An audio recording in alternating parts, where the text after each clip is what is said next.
All right, ladies and gentlemen, what we're asked to do here is we're asked to take the function, I'm going to write it down here a little bigger, f of x equals 4 to the x power, and we're asked to state a formula for its inverse. Now, this is an exponential function whose base is 4. Every exponential function has an inverse, and the inverse is the log function with the same base. So without any work, if I know f of x is 4 to the x power, f inverse would be log base 4 of x. Very simple. So if this were 7 to the x power, my inverse function would be log base 7 of x. Okay, now that we have that established or really reviewed, it says to graph both of these functions on the same axis. So let's pull out our calculator and let's make sure it's on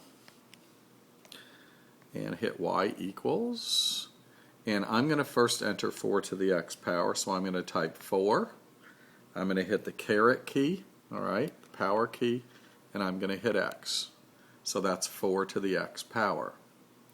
I'm going to move on down, and I'm going to now enter the log base 4 of x. Well, there is no button for log base 4 of x, so what we can do is we can apply the change of base formula, and we can call this the natural log of x divided by the natural log of 4, or log, it doesn't matter.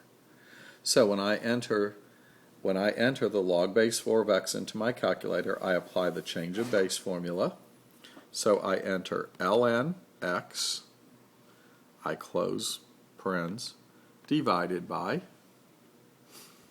ln 4, and I close parens. And now I graph.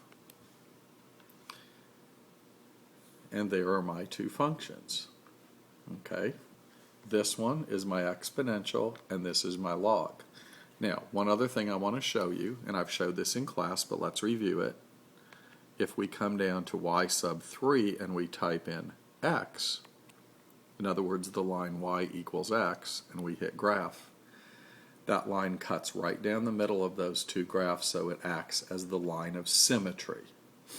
And that will always be true for inverse functions. Okay.